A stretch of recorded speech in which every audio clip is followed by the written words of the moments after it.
Hey, it's me, Asai7. Welcome to part 18 of my Library of Ruina walkthrough. See what the next story is. This is the 8 o'clock circus. We bring the bestest of the smells to city people who have lost their flower stalks. What? The 8 o'clock circus? If you remember, Philip was teleported here by Oscar.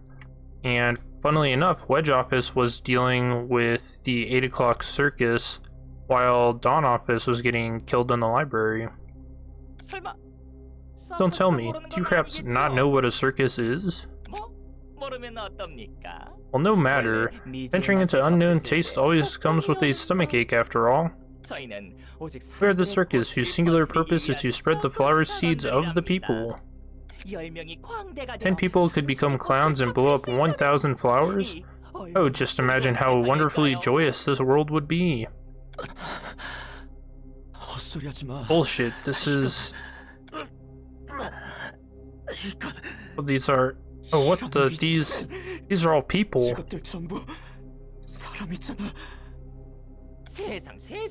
My oh my, oh my. Our new clown friend still seems to be a shy one. Maybe I should introduce you to the rest of our troupe first. Alright, Miss Mermaid and Mr. Knife, let's share some of our salts with him.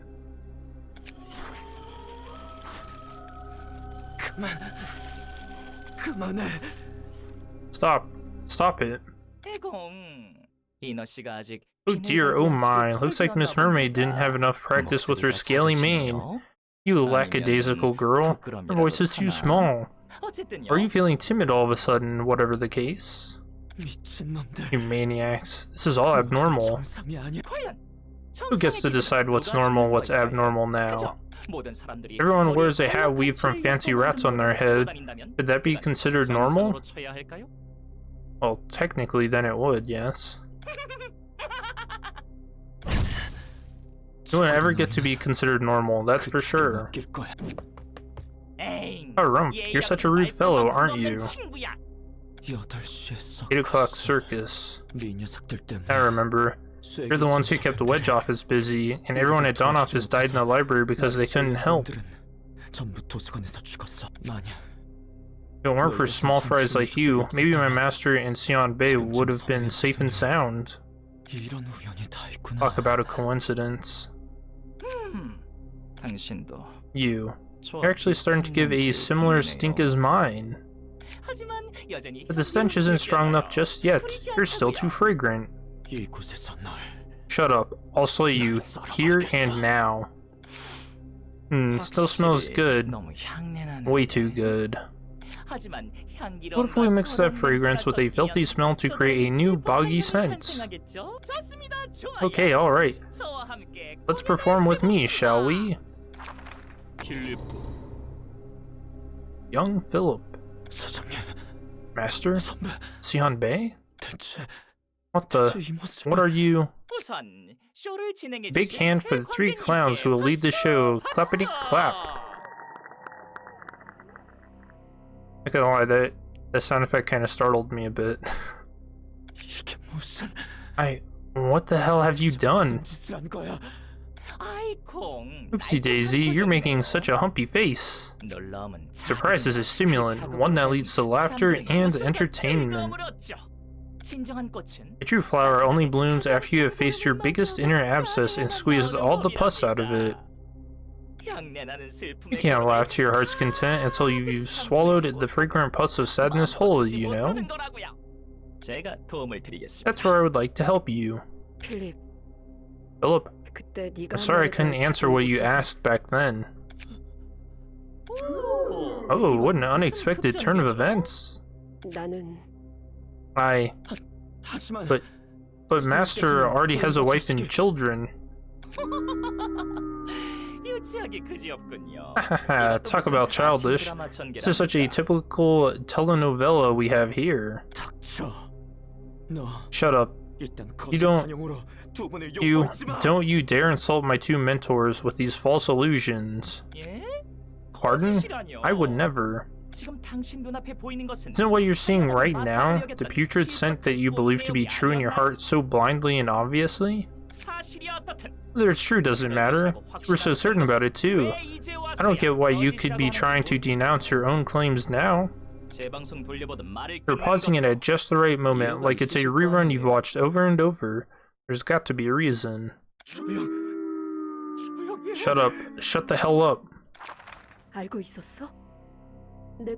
Did you know? The reason I shunned you and the topic you wanted to discuss with you.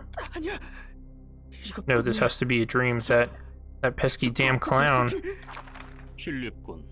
That's enough, Philip. We were simply... They're all the same. You all toyed with me. Young Philip. What efforts have you actually made to advance your goals? You must have spent most of your energy fabricating all sorts of filthy and uncouth delusions about us simply because Yuna was reluctant to answer your question.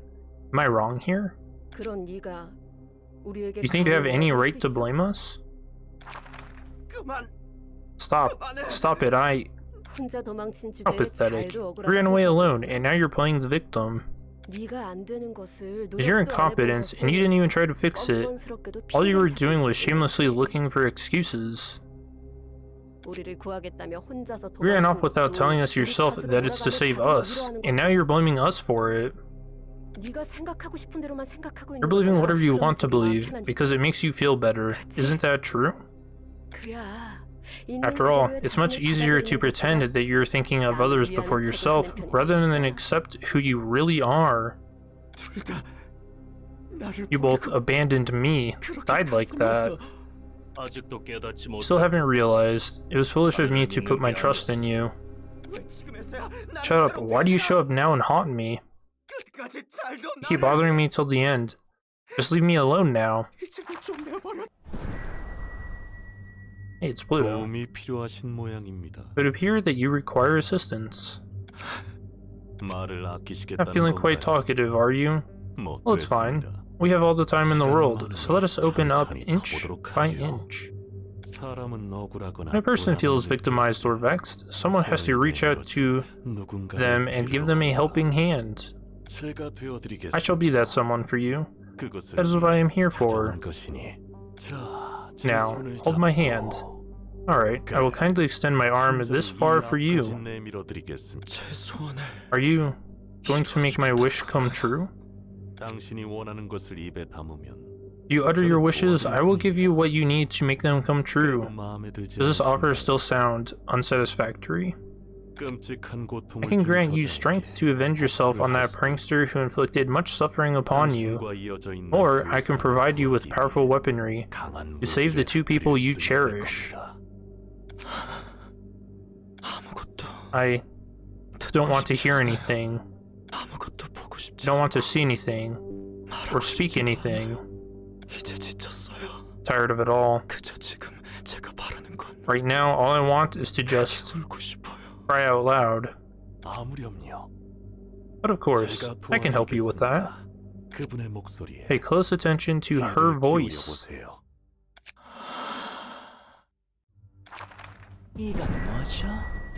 What's this now? You started exuding the same stink as mine. Aren't you a man of talent? You never told me you could make such vibrant expressions. And oh, could you be another new jester to visit us? You're looking splendid. Yes, hello. My name is Pluto. You've come at just the right time. The three of us could make for a wonderful show. I may ask you a single question. Was the relationship between the three people you just showed on the stage actual truth? How lame. Why would anyone care about that at this point? What matters the most is that the show gave our audience fun and entertainment, isn't it? Creating illusions from one's distorted desires, is it? I can see that this place amplifies people's desires to the maximum.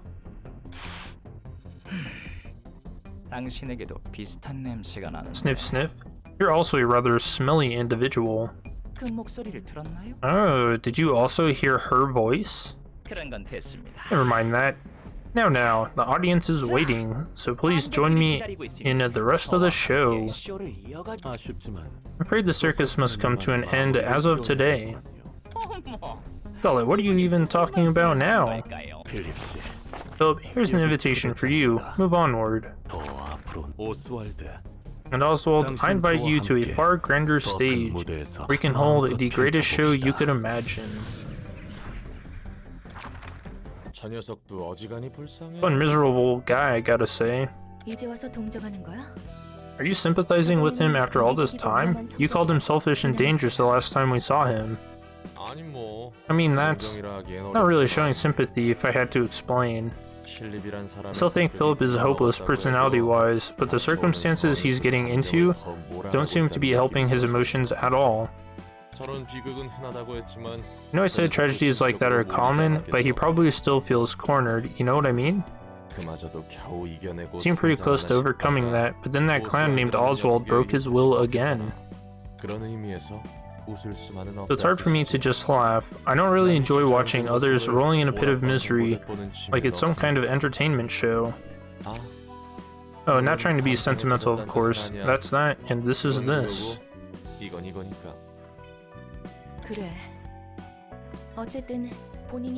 See what you mean. It was his own failure to overcome it after all. That aside, I wonder how he ended up looking like this. The surge of emotions crossed the line of ego, which caused him to undergo the so-called distortion phenomenon, thus turning him into an abnormality. So that's how a distortion is made, huh? I could still use some more explanation, though. They look kinda similar to how people are turned into books here in the library. Similar to the process of abnormalities coming into existence as well. That one still seems unstable, however. Distorted desires and emotions. What do you think the stage will show you? It's gonna be my wife, 100%. You get the picture. The woman who I couldn't protect walks up to me, I cry in despair, etc. Quite honest about it. Got nothing to lose, so there's no point in lying. Where is this? We talked shit about me just now. Interesting. There's 3 of them. You have a pretty voice, ain't lady? What?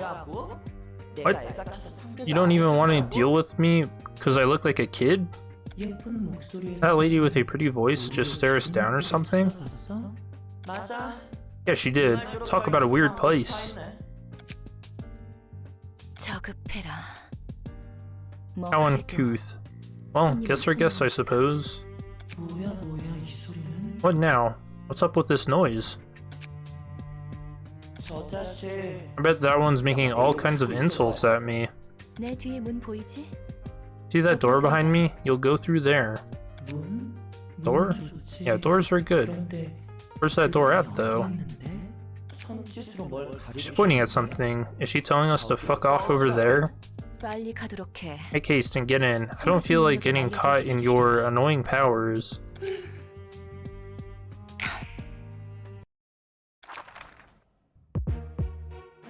Here we go.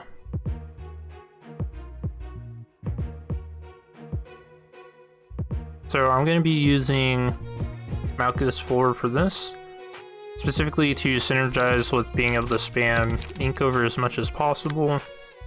I'll kind of show off what I'm using for this fight.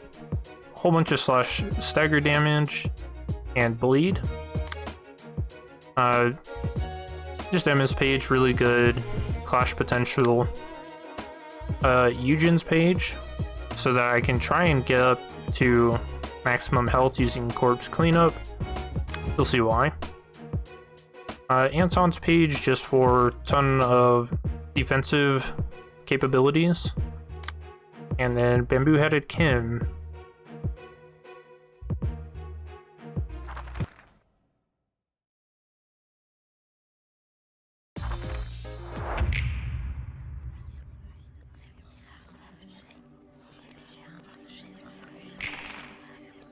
Okay, so as you can see, one of my characters is immobilized right off the bat, and that's because of their powers. So the unspeaking child will cause a random librarian to become immobilized at the start of the scene, and the ability is nullified when this character is staggered. So this is the one you want to stagger right off the bat. The unseen child cannot see a portion of the information of combat pages used by the crying children. You can see, we can't see this, and we'll see why. And then the unhearing child cannot check or redirect the crying children's target. So as you can see, we can't see who it's targeting, and if I play something, this would normally redirect it. As you can see, it looks like it's a one-sided attack.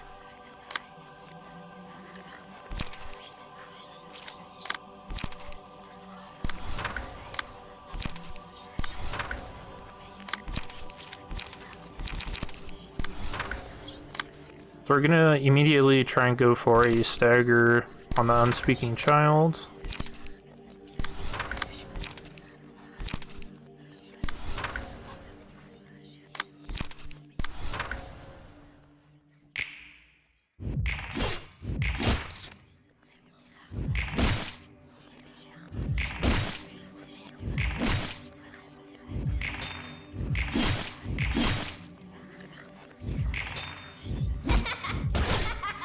You see how the screen kind of broke there? That's part of the gimmick to this fight. Is that...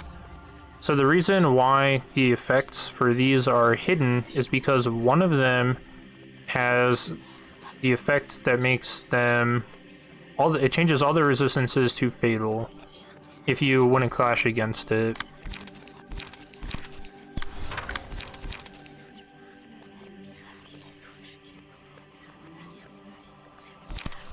So now that they're all fatal, we should be able to just stagger them all here.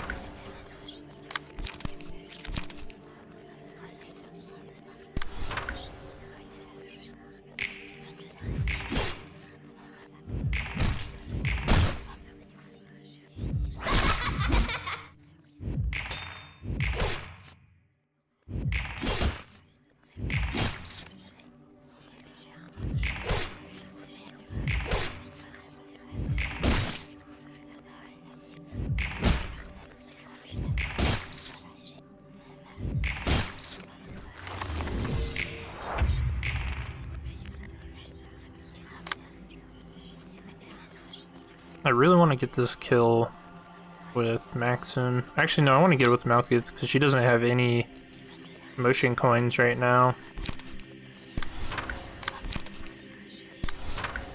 So hopefully that kills. Maybe attack with that just to make sure that Malkuth gets the kill there.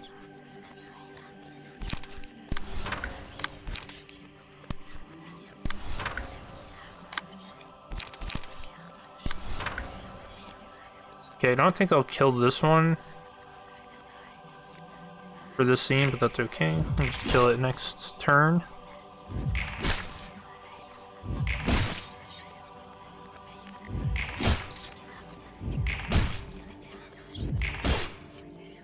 Oh my gosh, Malkuth didn't get the kill. No. Okay, so Happy Memories is going to be really good here.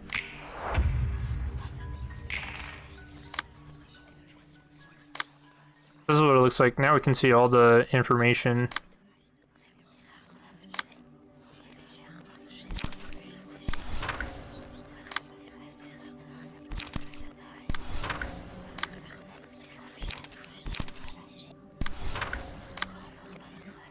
Actually, we really want some clashes on Malkuth. I'll do this.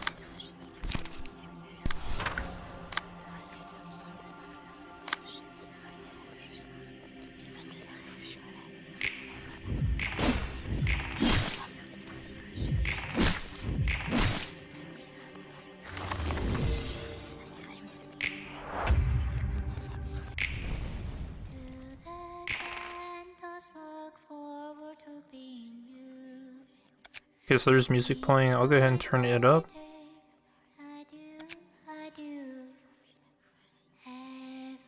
Song's a little low.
Okay, so now the song is looping. Go ahead and talk about the actual fight. Pretty straightforward. Just want to choose your flashes, so make sure you win. Obviously, I'm putting in a lot of work on Inkover right now. Got it down to 2.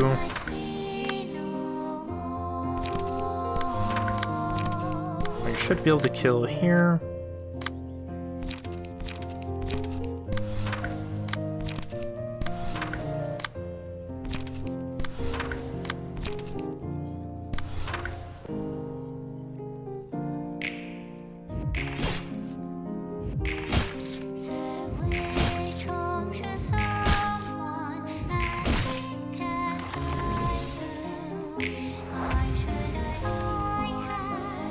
Yep, and there's more of these. So, same thing as before, you want to take out the unspeaking child.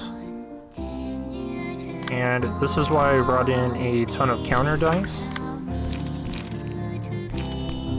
Because you don't know who they're targeting or who the manifested mind is going to be targeting.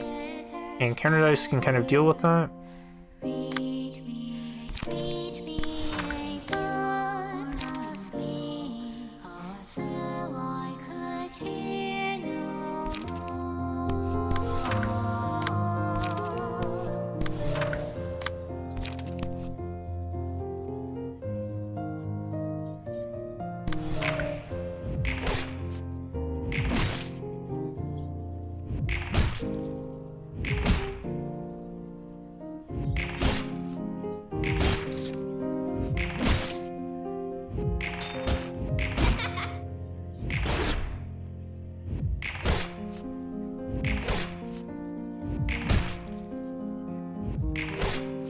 I guess I can let you guys know the name of the song is... Oh man, what is it? This is one of my favorites, but I'm forgetting the name all of a sudden.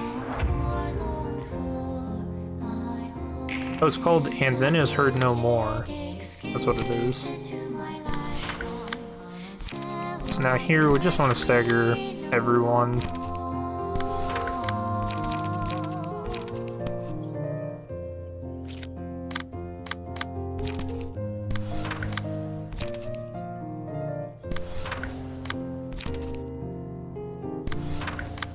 Can actually play 2 inkovers in a turn now.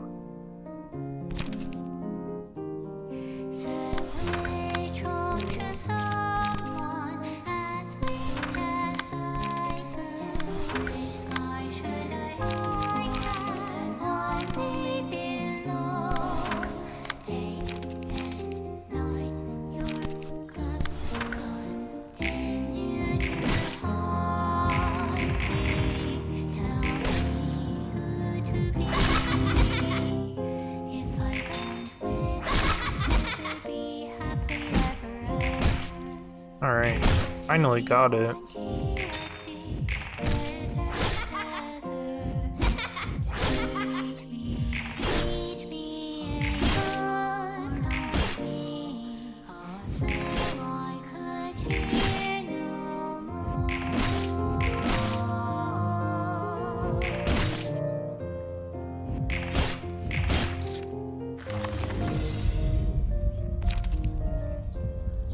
But we'll give Gluttony to our Eugen key page.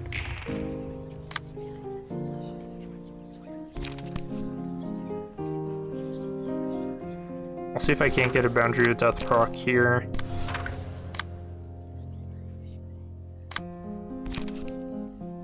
Then we're gonna get Ink over to cost 0.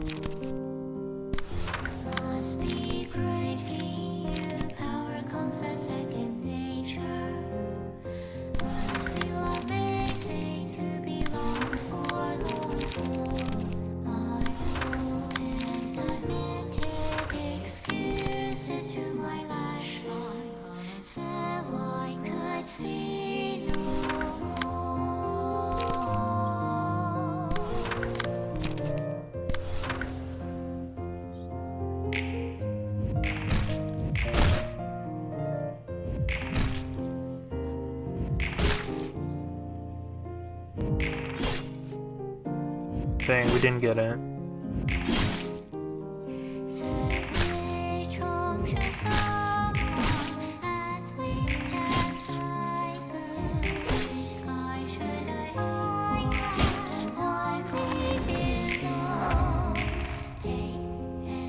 Here, we've got 3 down. Eugen's up to 122 HP now.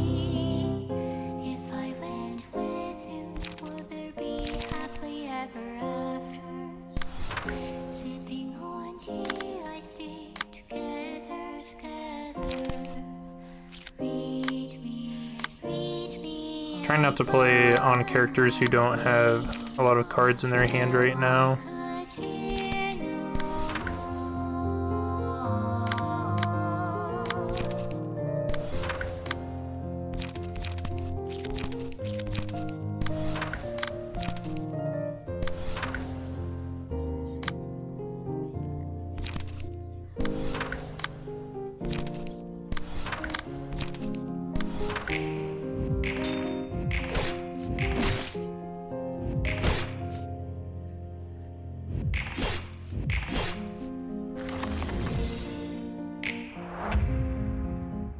And yep, it's still going. This time a little tougher. He's got more, I think he has more dice. So this is why I bring in Bamboo-Headed Kim for all of his slash dice power, the singular strike and everything. He can easily clash against his ranged cards by just doing this.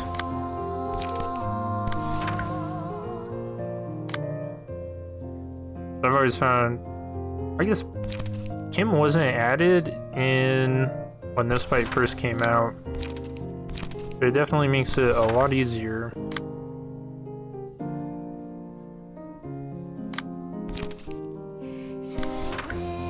So you know, like debuffs, bringing in Crack of Dawn to clash with this is pretty good. You can also bring in Forceful Gesture as well, which is also really good for clashing with it.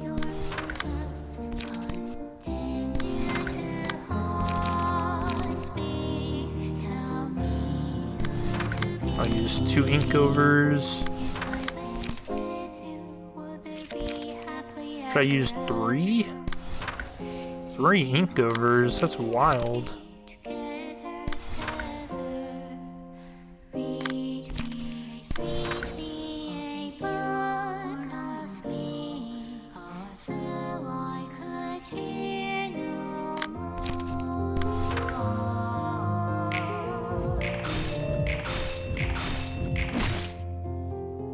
He won this clashes really easily.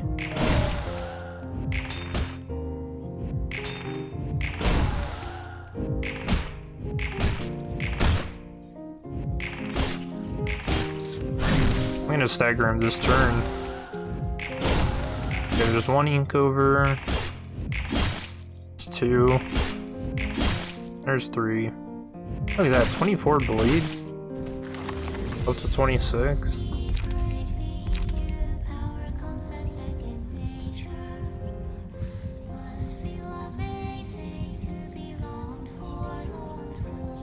I guess this could be good. We could give that to Eugen if I wanted to. How much HP? So that's 155. I don't think I want to take from everyone else though.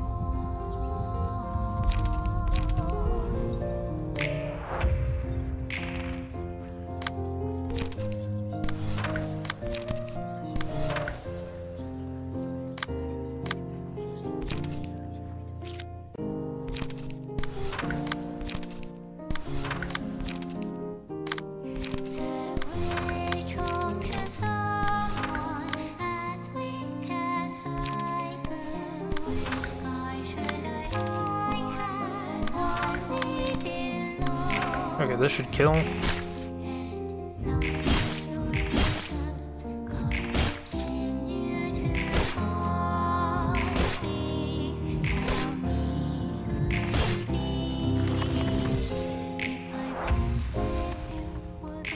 Oh hey, there's more.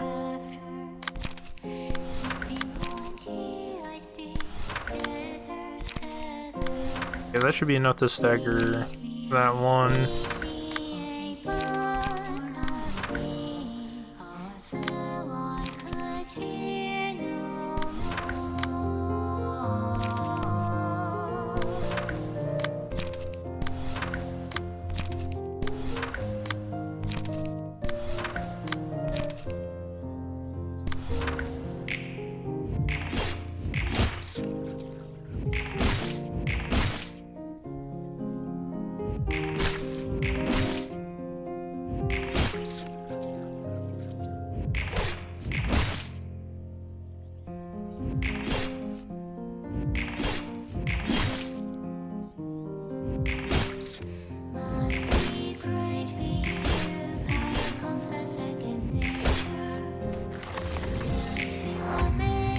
I staggered all of them without triggering the effect. It's alright, we can still get some damage in. Oh, there's Forceful Gesture. I'm not going to use a whole bunch of cards here.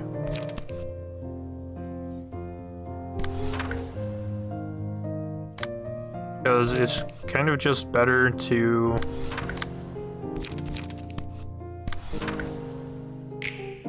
get that effect in, and now we can redirect and see the effects and everything.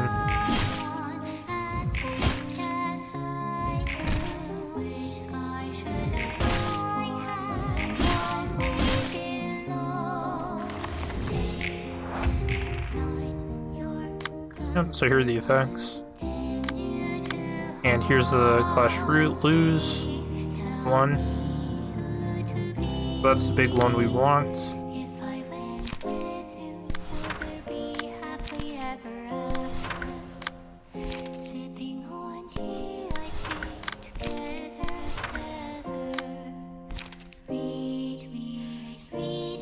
Now actually, I want to use my fastest speed dice to clash with this, because then it activates this effect earlier, and it means that every other clash will then get this fatal effect going.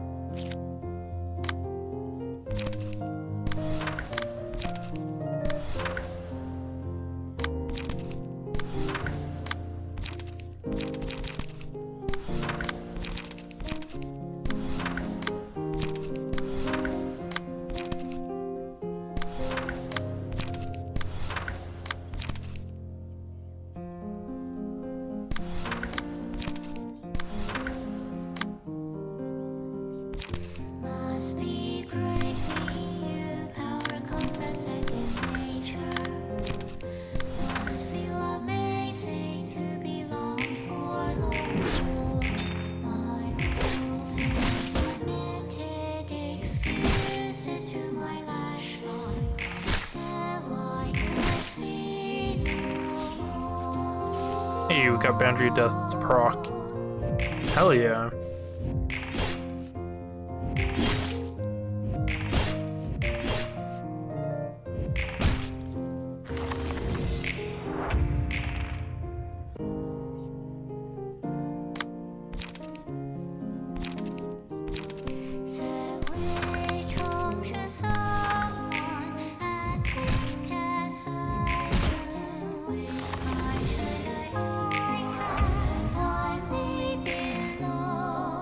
You thought it was over. I got a big mass attack coming in.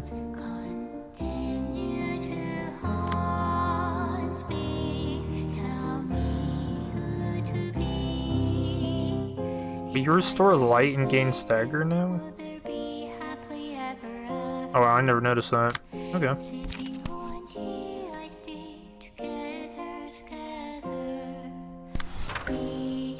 Yep, so these are all mass individual attacks, and it staggers him at the end of the turn, so honestly you just want everyone to kind of survive, and then you get to beat him up.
Oh wow.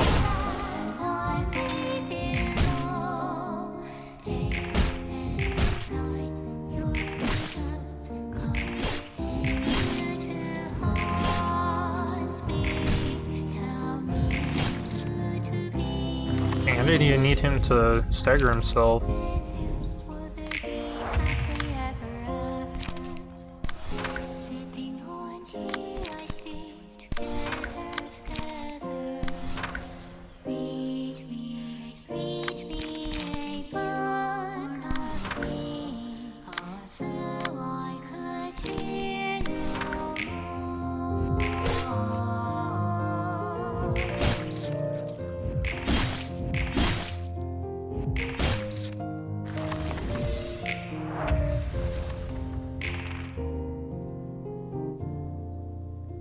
I've ground him down to just one.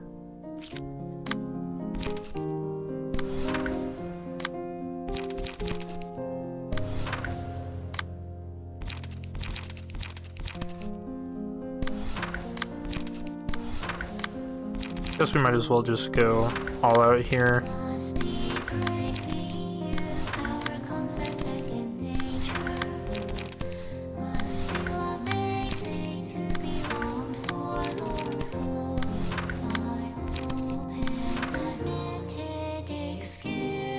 I don't care about redirecting. This dude's dead as hell.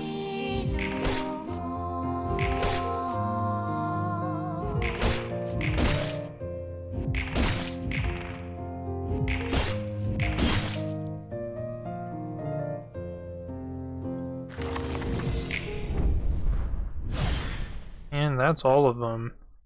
Reception of the crying children.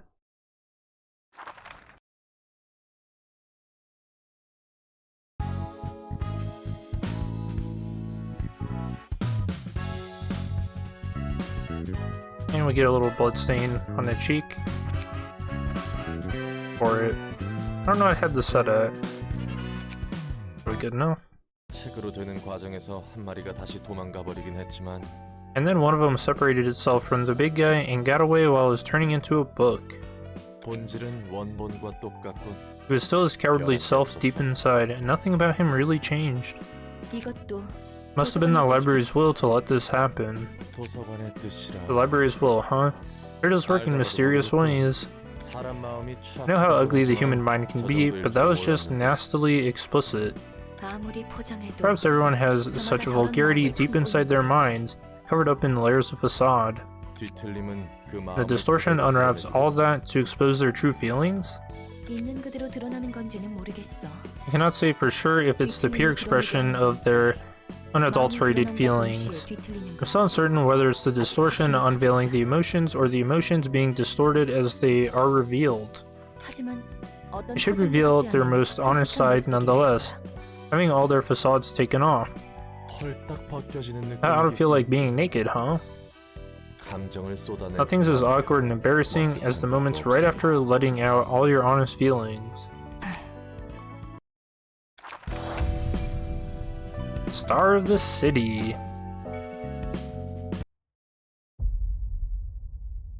I tried calling each star something beautiful. Scene 6. The city shimmers and swells with desires as it always has. Humans must weave their tales in this everlasting status quo. Today, a star named the Library rose up to the sky. What kinds of dreams shall it illuminate over the city, I wonder? May the city stay mesmerized in its sweet dream, no matter how brightly this star may shine. You look busy. What are you up to? I'm making a list of things I want to do once everything is over and I get to leave this place. A pretty big list. I made sure to include trying the meat stew you mentioned some time ago. You really remembered, huh? I can't remember anything after all. What's the point of making a list then? Oh, no offense to you. You're right, actually. I'm writing this down so I don't forget later. What? That means... Perhaps I really am becoming closer to a human. I can feel my memories fade away, albeit slowly and partially. I've never had this happen to me before.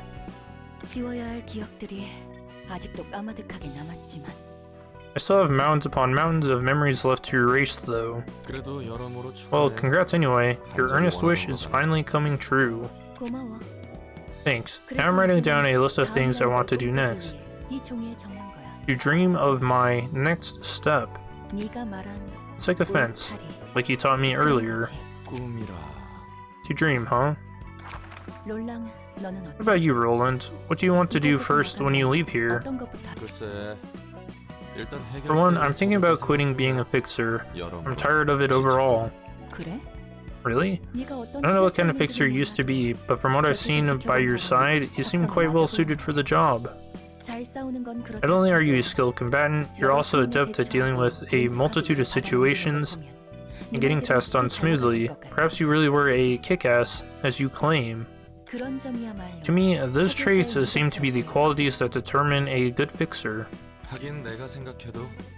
Yeah, I guess being a fixer is the one career that fits me best. But I want to take a break from it now. I've had enough. I made enough people bleed for causes that aren't mine. So what kind of work do you want to do? Being awfully persistent about it. After I'm done with business here... Yeah, I'm drawing a blank. You're out of ideas, why don't you help me? I'll hire you officially and properly this time. I could give you proper payment if you insist. What's the job entail?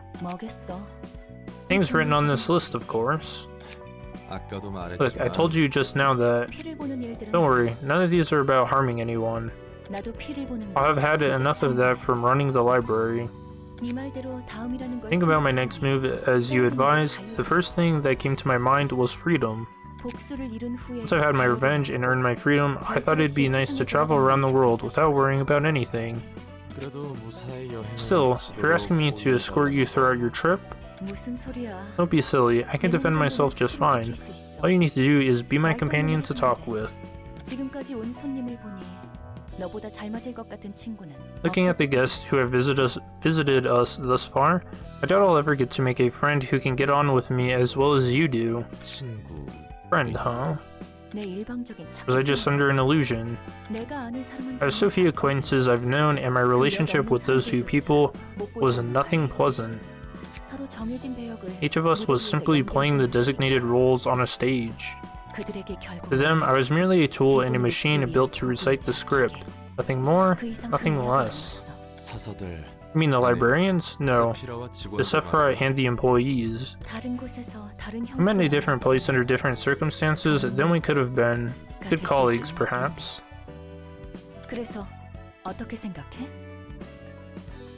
Anyway, what do you think? A job offer for when we're done here. How about that? Yeah, I'll consider it. It doesn't sound bad, alright? Letting go of all woes and just wandering the world. Passive transfer upgrade. The floor of philosophy. Its patron librarian is called Binah. The air here gives off a certain smell, in a different way than Chesed's place. It is a scent of black tea. Nice scent, I gotta say. Stands out from coffees. It is indeed. Although I'm quite certain that the blue-haired noble below me still has not grown enough to appreciate a good cup of black tea. This place feels overbearing, unlike the other floors. Kind of fits with philosophy, I guess. Too confusing to understand and has a heavy feel to it. What is the library like from what you have seen? The library I've seen? Is it a place of death, nourishing its thirst with blood? Is it a spire of knowledge, accumulating all sorts of information? Or is it perhaps an ark, sailing for a new life? The library I've seen was like an arena, maybe. Angelo, the librarians, and others are all fighting to earn what they want. So it's really fierce and bloody, all in all. There's a library from your point of view, I see. What kind of place is a library to you, then? Well, for me, it's just a jail. It does not appear to be true. You are in fact looking to seize an opportunity. Well, duh. Of course I'm looking to get out of here. That is what you say. Who are you really? You talk like you know everything. I am Binah. No, that's not what Your aura is not at all like any librarian I've met so far. Then you must be wondering what kind of being I used to be in my first life. Yeah, what the hell were you? I was an arbiter of the head. What? It has not been long since I was awoken from my slumber. I must calm my mind with the help of tea, so come again at a later time. Remember to bring books for me. Wait.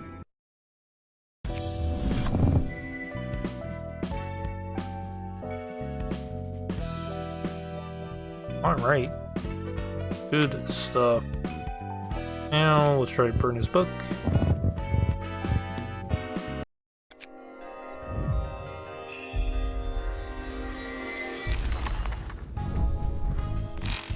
Here we got it. Now it's Credenza time. His book is really good. Alright, Unstable Page of the Crying Children. Sorry, I get how you feel, but I'll need more time to think about this. Are you feeling down? No, I'm fine. I get it. This was rather sudden, and you'll need some time to collect your thoughts. Thanks for understanding. You know, you're a very caring person. I guess Gramps picked the right rookie to hire. Is that so? Thank you. Couldn't say anything beyond that. I tried to think positively about it, convincing myself that I wouldn't want to see Xianbei feel troubled because of me in the future. Clinging on to it further would only make me seem pathetic. Although Xianbei didn't decline my confession outright, it felt safer to think of it as a refusal so I wouldn't get my head in the clouds and make another attempt at it. I shouldn't have held any expectations in the first place. I thought I'd feel like a load had been taken off my chest after I'd confessed my pent-up feelings to her, but I couldn't even bring myself to look Xianbei in the eyes. I didn't see it. I found myself looking for excuses. It's not because I'm a coward. It's not because I was afraid that I might be faced with darkness I can't possibly handle if I lift my head. No. I just looked at the shade so I could see a brighter light, that's all. That thought made me feel a bit easier. I don't know what expression Xianbei wore at that time. Was she grinning at my nonsense, or was she upset? All I can think is that she was probably giving me a look of disgust.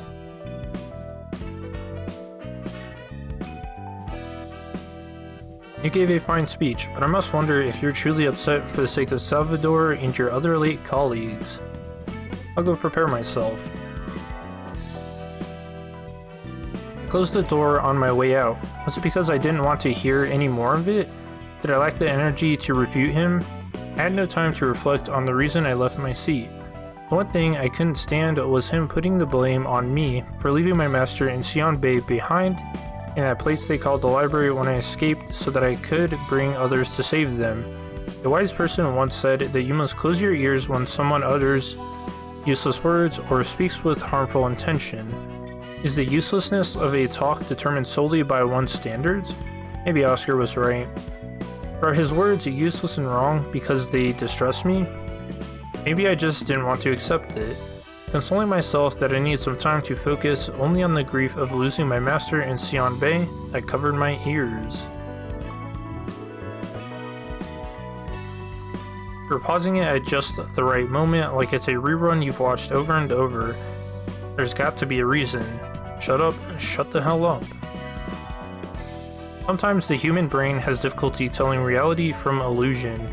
Watching a horror film incites fear even though you know it's fiction.